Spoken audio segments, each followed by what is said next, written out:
ago, we had 18 people saying yes and 6 people saying no. All right, 18 said yes, they should remove it, and 6 said no.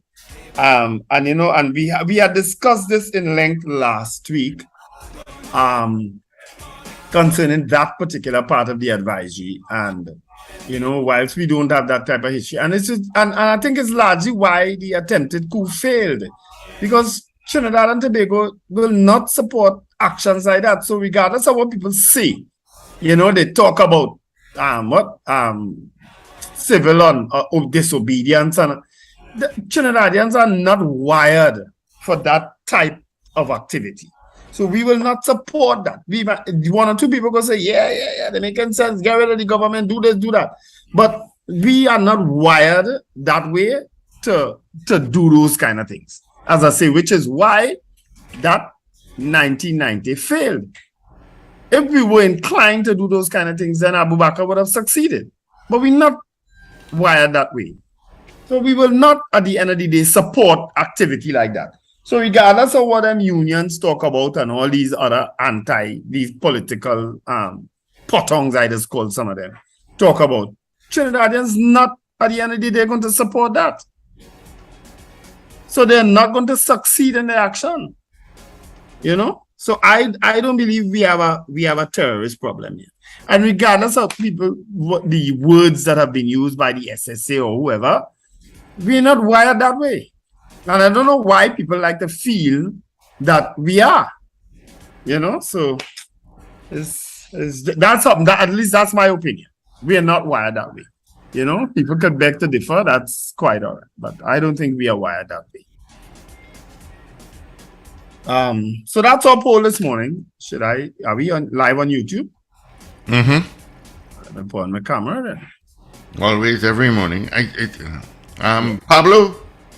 Yeah, sometimes I just lose track of Yes. Yeah, Paul just sent a WhatsApp here, which is disturbing. With the schoolboy? The schoolboy, 15, shot dead, dumped in an abandoned house. Did I see that on Facebook or on the papers? I think I saw that. No, I read that somewhere. No, but before Paul sent it, I read it somewhere. Okay. On Saturday night, it was yesterday afternoon that the police went to an area behind Classic Pluck Shop along Sapero Road, Golconda.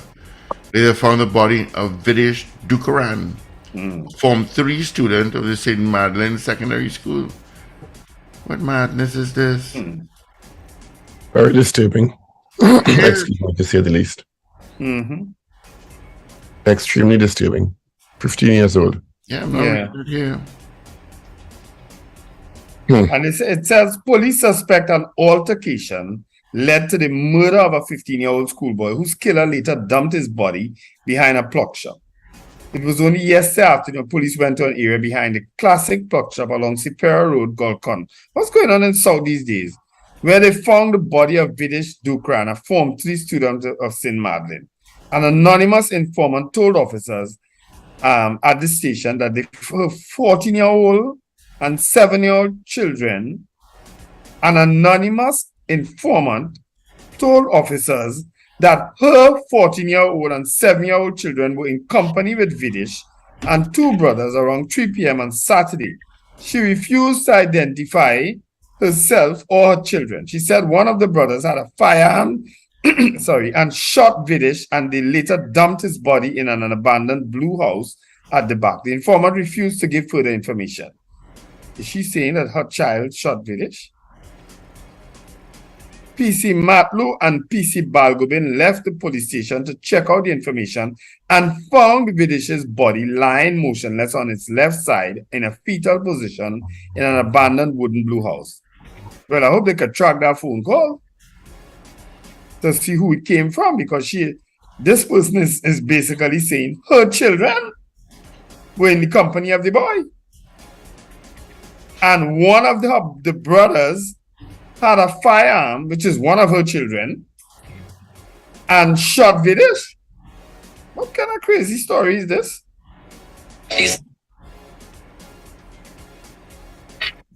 Wow. Okay.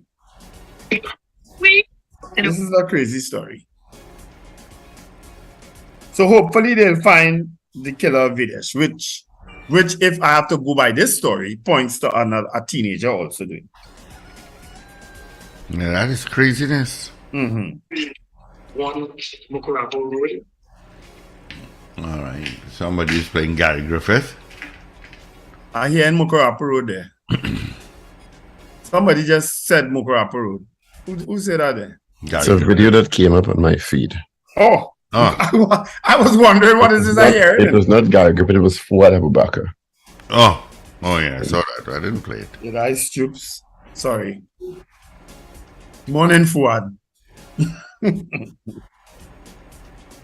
Fuad literally 2 minutes away from me here. Is that why you apologized? No, I did. I go by Fuad from time to time. We have these chats. He always trying to influence me one way or the other until a day he give me an NNV jersey and I wore it. I go to wash my vehicle there from time to time, but a lot of times I pass there now, it's just not very convenient. So, and I don't like to wait. When I go to get my vehicle washed or something, I don't like to wait. So if I see people, I don't pull it. I don't, Morning, Mr. Ragoobarsingh. Is he here? Morning, guys. Good morning, guys. Morning, Richie Rich. Hope you weren't waiting too long. No, actually, I had no wait time at all. Wow. Just trying to make sure that you're all right, you're comfortable. Mm-hmm. I appreciate that, Paul. I know you had a hectic weekend. I did, actually, and I want to say thank you for all of the hundreds of people who have come out over the weekend in San Fernando. We had really great crowds on Saturday and Sunday. Excellent. People came Did out. they have good weather down there? Yeah, basically. Okay. Wasn't bad at all. It was basically good weather. It didn't rain anytime we were in South this weekend. All right. So, we really had good people. And a lot of people came backstage last night. Well, we had a whole section from Gulfview Medical that came both nights. And then we had some people, one of those TikTok girls from, her name is Joanna, but I can't remember her TikTok handle. She's from England, but she's Trini. So she was there last night. And so she came backstage after to see how much she enjoyed it. And, so it was just really a night. It's always great to be in San Fernando, and you always get so much appreciation from Southern audiences, and so it is appreciated. Not that you don't get appreciation from those in Cipriani and in Forest Green, you do too. But it was really nice, and it was the closing of the Play Greedy people, so it was extra special nice. And the cast was a little sad, because it's always a little sad when you end a play, because you become your own family unit for that period of time. So it's always a little sad because, you're going to you don't want to see each other for a while until we do something else or whatever it is. But it was fun. It was fun. And we had a really good time on stage last night. Richard, on another notice, is it that Nigel Friday passed? Yes, he did. Our condolences to his family and friends. Yeah, it was so. I remember Nigel Friday. I remember when Mary could dance. I always remember Nigel Friday for this. No, Nigel Friday used to be like the head supervisor in a kind of way. That's how I saw him at Movietown for years. And Nigel Friday, I remember from America Dance, when America Dance won the most theater awards ever, it was held at Naprima Bowl that year. And we won the most awards, and it's still a record. No play has surpassed it in terms of theater awards. And of course, they had a function after, and I got drunk. And of course, I'm driving. And Nigel Friday. The confessions is just rule off this So point. he's admitting to driving drunk. No. How responsible? I am not admitting to driving drunk. I was driving, but I got drunk. But I was me alone, basically, in the car. But when Nigel And that Friday, makes a difference? I didn't say I was driving to the event. Okay. After I got drunk and Nigel Friday saw that I was drunk, he is the one that drove me home and traveled from Arima to go wherever he was living. I can't remember if he was in Port of Spain that time or where he was living that time, but he is the one that got me home. That's the point I was trying to make. I did not drive drunk. No, you made okay. You know, when I saw the post from Penelope Spencer, and I panicked because I saw the name Friday, and I just panicked. And I said, is that Ray Andrews' name? Is that one of his names? So I panicked, when I saw it, because she didn't go into any detail. She just said, it was a short post expressing condolences on the passing of Nigel Friday. And I said, what? Okay, so is he related? I don't know if he is. I don't think so. Okay. Because that's not a popular name, the surname Friday.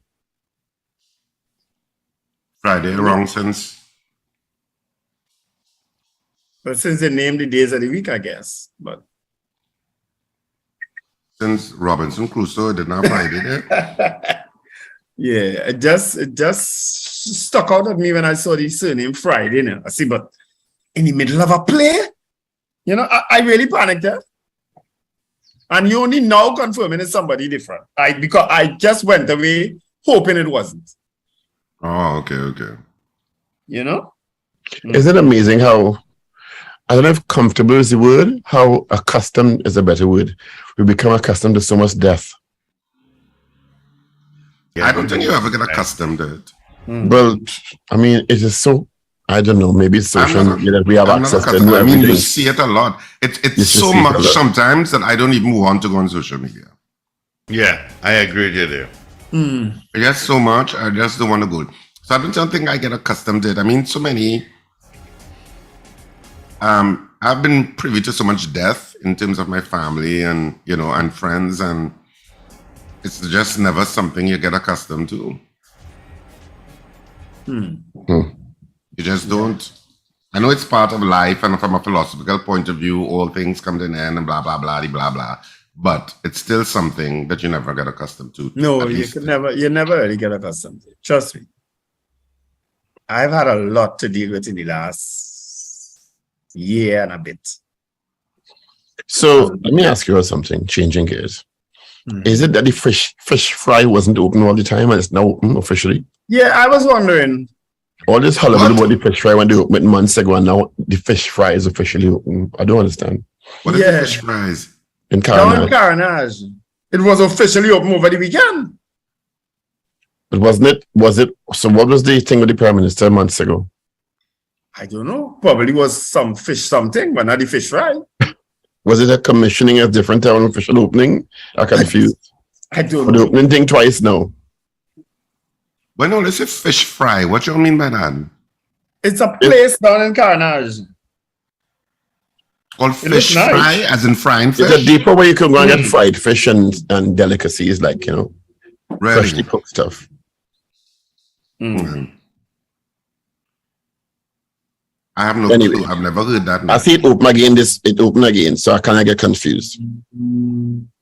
I thought it was opened already. Yeah. Or maybe it was opened again. I don't know. It's still confusing. Maybe it was a fishing depot that opened back then. I think it's a couple of things well open in Carnage lately, the MP working, I guess.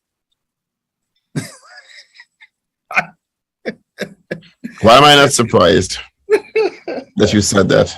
I think a community center opened there recently too, in Carnage, and a health center. I saw they opened something. The Prime Minister, the Minister of Sport, and the Mayor of Point Fortin opened Mahaika over. Is it that they refurbished it? Yeah, it's been long in doing that. That refurbishment of Mahaika Oval has been going on for a long time. No.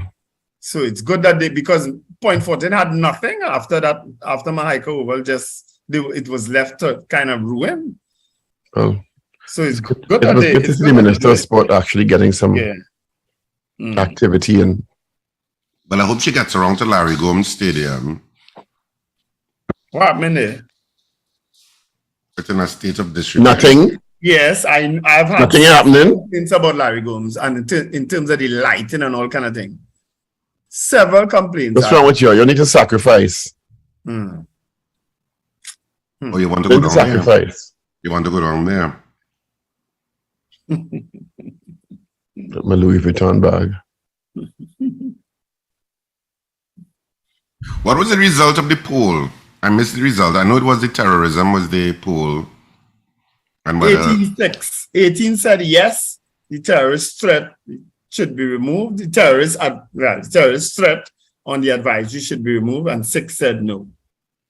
Did Amory Brown say anything about it? I haven't heard anything. I haven't seen any official. I only heard the Minister of National Security. What he said? That he doesn't agree with the terrorism act part of the thing, and that kidnappings have not occurred for a while at the level that the threat assessment is suggesting. He may have a valid point. Yeah, he does. We discussed that last week. He has a valid point. Yep. So I don't know what metrics they used to determine what was applicable in that case. But in America, they could do what they want. They ain't putting on a terrorist threat for them people who shouldn't have school though. Well, there is a story, as I said, that's saying that the COVID change prompted the new U.S. travel advisory. I saw that. I didn't understand it either. Yeah, I don't understand that. I really don't understand that. So people could move around now, so they that greater risk. That's what it is. Clearly, that's what they're trying to hint. They reach that. They're grabbing at straws there. Yeah. Yeah, I think they're trying to wiggle their way out of this. Yeah, they kind of put their foot in it and grabbing at straws. So, I don't understand the justification for the terrorism threat. I really don't. And if I did that, we first admit it, but I really don't. It's a little confounding to me. If you say something like that, you need to contextualize it, I believe.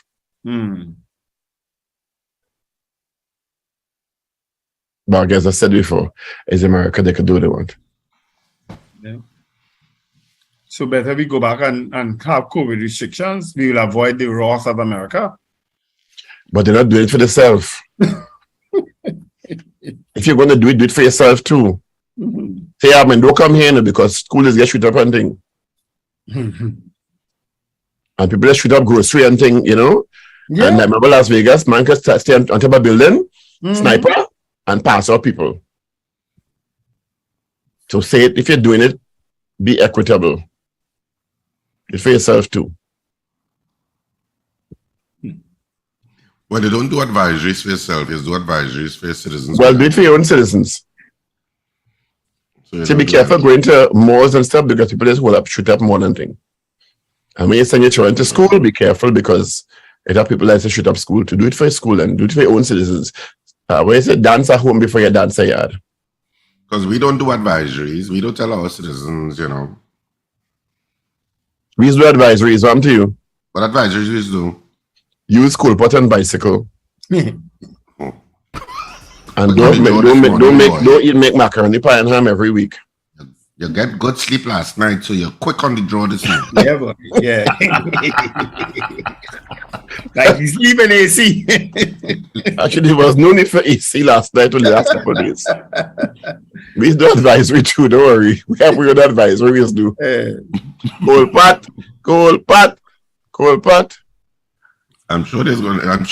As if the Honorable MP Scotland is riding any bicycle anywhere anytime soon. You know, and they dedicate a whole editorial for him today. Eh?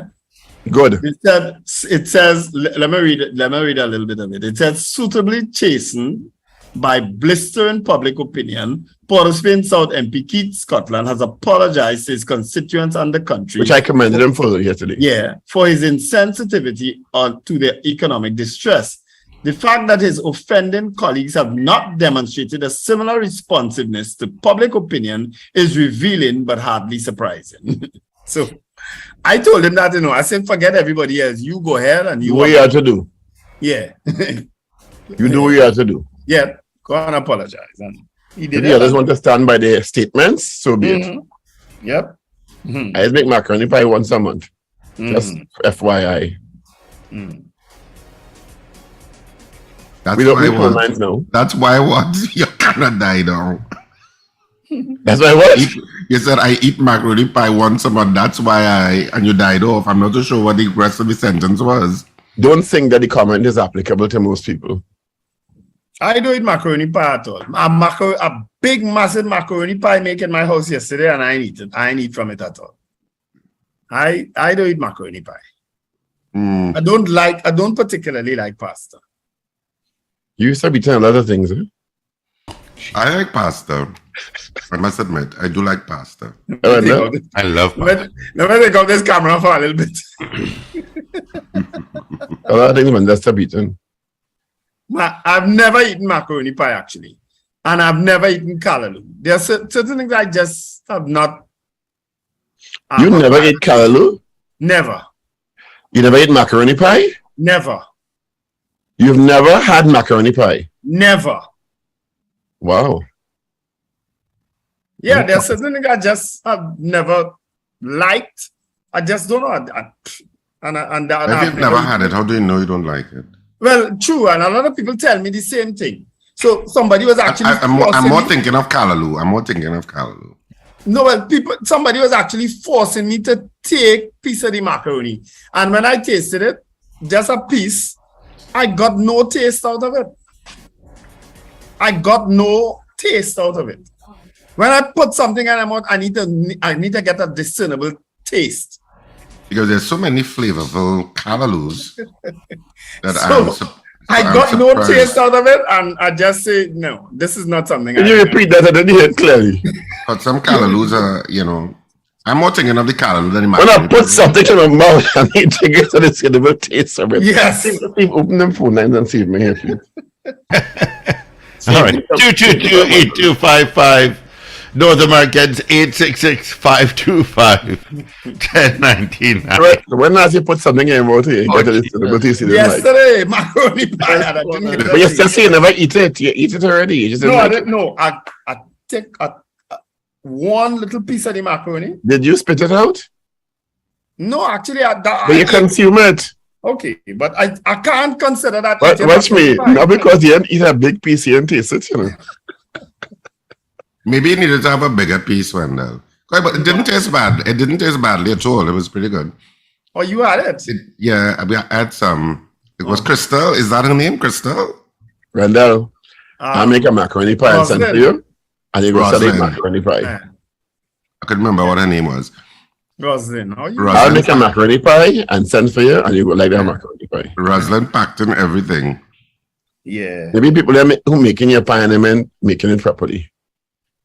Actually, the pie was made by Stephen, and because he cook all the food, he liked to cook. That don't mean you make a pie the way you like it. Well, Oh Lord, can you get off your trajectory? It What trajectory? how are you doing that, Richard? You gotta push him, you know. I'll make a pie and then piece for you, and you go like it. Yeah, no. I ain't too sure about the callaloo's an acquired taste. I'll admit. I've never had callaloo either. No, I like. I find there are many. I don't like lumpy callaloo. There Like are many flavorable. flavorable calaloos, flavored calaloos that are really good.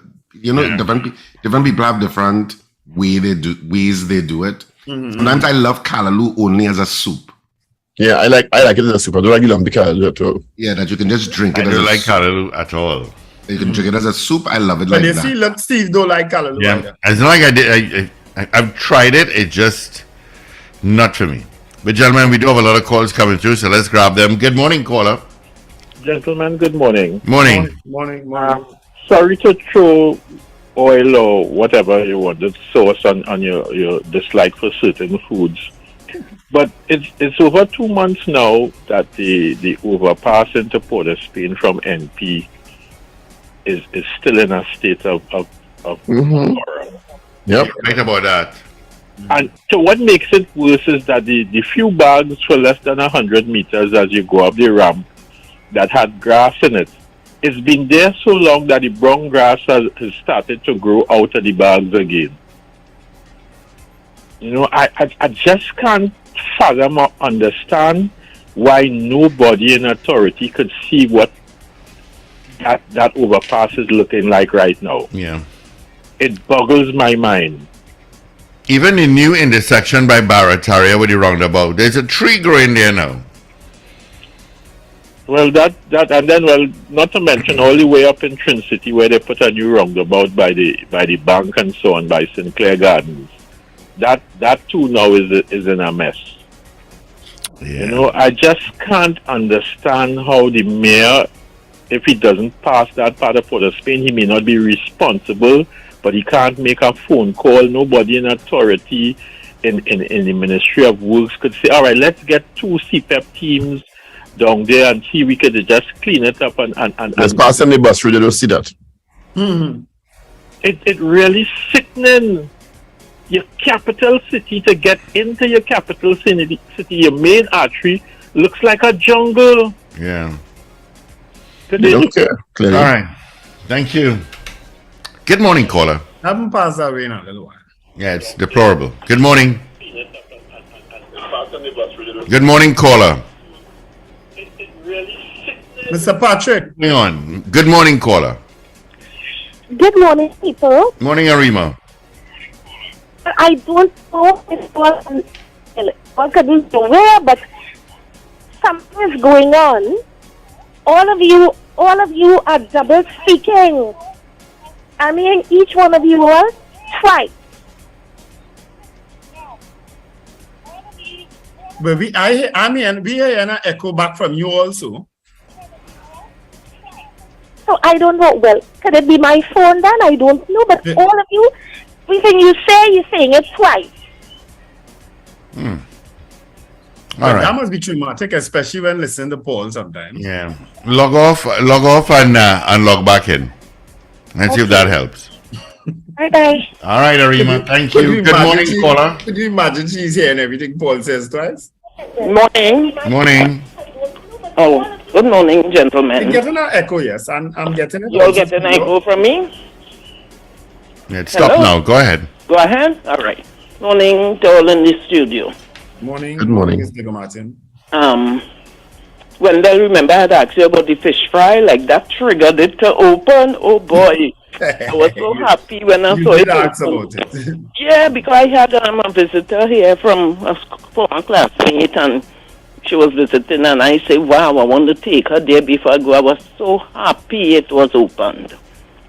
But anyway, now it looks, very good, and hope that it will be maintained the way it should be maintained. And people can go there. We don't have to go Maracas anymore for bacon shark. So kudos to the people of Coronage. Well done. I heard you all talking about it was officially open and then it sat down there. This thing seemed to be like a norm in Trinidad because I remember the former Prime Minister, Kamala Prasad Bisesa, opened the Children's Hospital. Big tour on the TV, you're seeing big footwell. From what I heard, things came from other hospitals to make it look like, yeah, we're going to be up and running. That's what I got that inside information.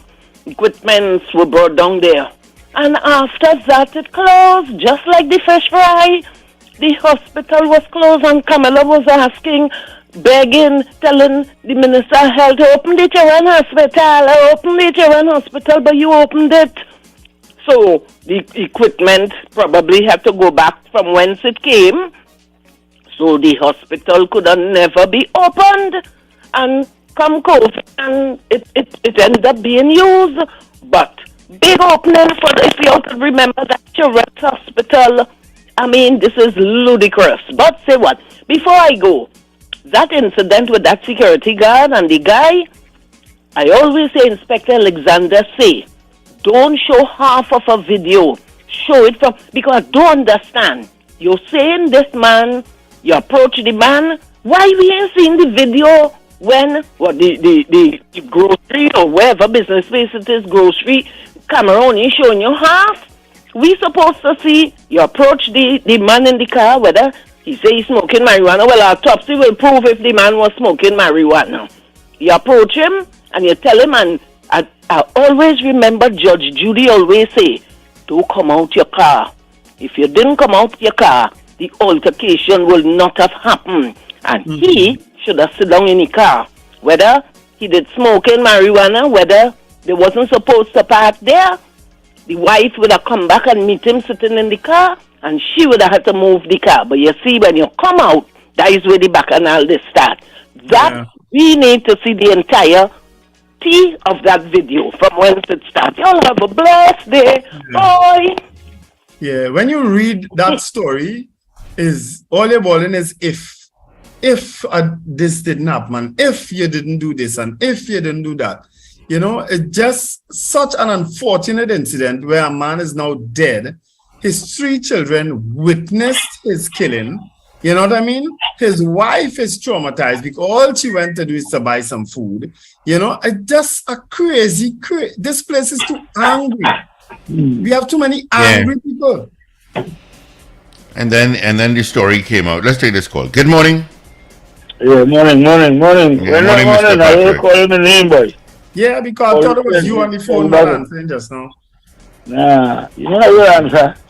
I was reading an article with Donna Cox, Minister, about the slash in the budget, social welfare grants. One real money, right? Real money before defrauded the government, right? When there was something else happened, how people collecting things twice? Mr. Patrick, those things have been happening for a long time. Dead people collecting checks on. We had people collecting checks under fake names and all that. That's been happening a long time. You know, they finally probably weeding out a lot of it. So naturally the budget will cut because you were catering for a lot of people who didn't exist. I was in a conversation recently, which I know about, but a certain person from the States, a citizen, was joining a pension here. You understand? And they were joining a pension out there. And when the social welfare tell them bring in the passport, because I hear now, if you apply for pension and thing now, they want to see a passport. You understand? Applying for pension where? Applying for pension where? Yeah. Oh, okay. I wasn't aware of that. Yeah. I think you're referring to the senior citizens grant. It's not a pension, it's a senior citizens grant. No, well, listen, the senior citizens grant is a pension. No, it's not. Because the government will pension. That's why they changed the name. Why do you think they changed the name? Okay. It's a courtesy payment. Right. I want to look through the passport and thing, and the person really, though they here, they're not here really, and they have a green card and all. They take away the pension, well, boy, the ladies are carry on. How they could do this, how they could do that. But the people are really using the system, boy. Greedy people, boy. All right. Andrew, Mr. Patrick. Good morning. The Patrick Train, talk for your boy Richard. Good morning. Hi, good morning. Morning. I just wanted to, with respect to the terrorism alert, I think we're looking at this in the wrong way. I'll give you the example of, I'll tell you why. One example, well, the best example you could see of what to do with these travel advisories and the terrorism is to look at the history of New Zealand. So New Zealand does not have any sort of adverse travel advisory from the US, right? They're level 1, exercise normal precautions. That's where Trinidad and Tobago wants to be. But we have this problem with terrorism and we want the US, it's been said we want the US to explain. But look at what New Zealand did. So New Zealand, I don't know if you'll recall, has had recently terrorist attacks. They've had, in 2019, they had this Christchurch mosque. You remember that? People came in, one guy came in and killed 51 people in a mosque. Yes. He injured 40 others. And then in 2021, they had this guy with a knife and he injured 7 people, right? But when you consider the response, the solid and the very swift, strong response of government, of the New Zealand government, in response to these acts, right, I think is what probably made the difference and has sort of, taken them off, if you will, this travel advisory watch list or whatever, because what they did. Caller? Hello? Yeah. Yeah, you Lost went you there for a silent bit. there for a while. Yeah, they changed the laws, the gun laws in New Zealand, right? So the guy used a semi-automatic rifle, and they outlawed those types of rifles in New Zealand within like 3 weeks, right? They banned the guns, those type of guns. They banned the possession of those guns. They banned the possession of ammunition, and they brought back all the guns, all the ammunitions in the country that were legally owned and obtained. They brought them back, right? They had a commission of inquiry that didn't take 3-5 years. It was very efficiently done, and the recommendations were implemented. They had a research institution that they formed to sort of study this type of violence and ways to prevent it.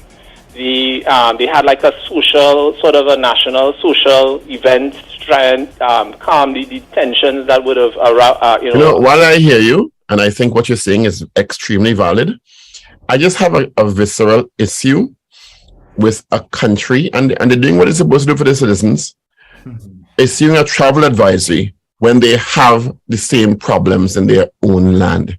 So while they have revised the New Zealand travel advisory, or maybe never issued one on New Zealand, because of the action New Zealand take regarding their gun laws, America hasn't revised their gun laws.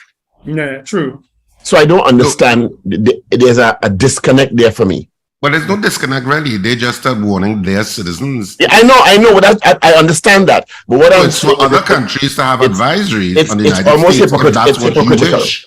And I get that they're advising their citizens, but what I'm saying is their approach to it is hypocritical. But I hear the robustness of New Zealand's response, but that level 2 advisory and those terrorism warnings are warnings that the US gives to the UK, is warnings that the US gives to the Germany. So Germany has a level 2 advisory with regard to terrorism, as does the UK. And they are both very robust in their responses to any terrorist attack. So I would say this, right? Like that's a good point, Richard. The question though is, how I like to think about these things is that if we didn't have this terrorism advisory against us, this particular warning, which has been in place since 2018, would it have made a difference to travelers, or do you think the warning on kidnapping and on crime is more impactful in terms of people's decisions to travel or to invest in Trinidad and Tobago? Which do you think hurts us more, this terrorism warning or the... Good point. Very good point. I think the terrorism warning hurts us more. And I'll tell you why. Crime is a global issue, and how you deal with crime. And that the Caribbean has certain levels of crime, because Jamaica is level 3 in terms of crime, but tourists still go to Jamaica. Yeah. The issue when you say terrorism in a country that you may see as an American, you may think is not capable of dealing with it, vis-a-vis a country like Germany or vis-a-vis a country like the UK, which has a robust national security infrastructure and has dealt with it for decades and years, if not centuries, in terms of the issues of war and those kinds of situations. When you hear a country, as an American, for example, and you hear a country like Trinidad and Tobago, and you hear it has terrorist attacks linked it vis-a-vis crime, it ramps up in your mind. Yes. Because Jamaica has level 3 in terms of crime, and Jamaica has had its best tourism year ever. Now, correct me if I'm wrong, right? But doesn't Jamaica have in place? Don't they have a special arrangement with Montego Bay where they've devoted a lot of resources in national security to ensuring that they've set up like a sort of a area or district, Montego Bay, where it is absolutely safe, right? So well, they have, but also Montego Bay have that assurance. Speaking to my Jamaican friends, they will tell you that the people also realize that the bread and butter comes from Mobe and Ocho Rios. So for some reason, while there's added security there, culturally, the crime is concentrated around Kingston. Yeah. There are tourist spots Ocho Rios and Montego Bay. So they And not that they don't have crime there, you know, but Yeah. the crime is also less reported there. Yeah, yeah. They're not going to happen. Yeah. But All right. it's Thank you, almost Paula. like the US and going along the line, the trend of Richard just now. It's almost like the US saying, look, them can't do nothing to me. So just, let them take that. Because you can't, how you going to battle US? A small country like Canada. And they're not going to change the advisory because you're upset. No, they're not going to change it. They're not gonna change it. Well, I have a friend who messaged me and said maybe they have intelligence that, you know. But as I said last week, maybe they know something we don't know. I get a message in last week that maybe they know things that we don't know. Oh, please. Well, then help us. All right, we have some calls coming too. Good morning. Yeah. Hey, good morning. Morning. Yeah, I think right, and I think Wendell in the U.S. Embassy they do have a security council, and if you all notice, a lot of the U.S. Embassy grants are geared right now, given to gang-related and terrorist activities, and the grants are to educate and dismantle, because we have to admit, we had one of the largest members of citizens go into the ISIS to fight, not by external funds, but by internal funds. We have had a coup, which may not have been... attempted coup. No, I think it was successful because they held a prime minister and they negotiated for the freedom. So they, we have to say that was a successful. No, that's still an attempt. Well, no, they didn't take over the country. They did. They took over the parliament. Yeah, and they didn't think they surrendered and stuff, but they had the prime minister in their clutches. Yeah, but they didn't. We could debate all that. And No, but it's an attempted coup. It's not. That's not accurate. It's called a coup. All right, if you all want to go to. But right. Did they issue any dictate that you followed? That the country had to follow? No. No, well, you see, the thing is I look okay. I'm not gonna go down that road. But it was led by. It may not have been Islamic in its sense of its essence, but it may have been political. But what I'm saying is the U.S. have a security situation, and then we have a gang situation. One named unruly ISIS, Muslim city, Rasta city, and in all these scenarios, that cocktail creates avenues, possibility downstream for things. And I think in the Security Council, in the embassy, that's how they view the situation. And we could say, yay, nay, we could debate it, but from their point of view and their security analysis point of view, U.S. Department, you end up on a terrorist watch list. And that's the thing. And I think we gotta look at the equation from there, right? They have their Security Council is just as much integrated, if not with our security, but within a wider Caribbean, Pan-Caribbean. Enough people come in here the longest while studying Islamic, because why? Trinidad is one of the safer places to study it. There has been a rise in Islamic fundamentalism over the years. I don't know if you all noticed that a lot of the Muslim men are dressed in Arabic wear, and they have been, a lot of them have been, because Saudi Arabia have been pushing an international education program, and they are also one of the big funders in the game of thing.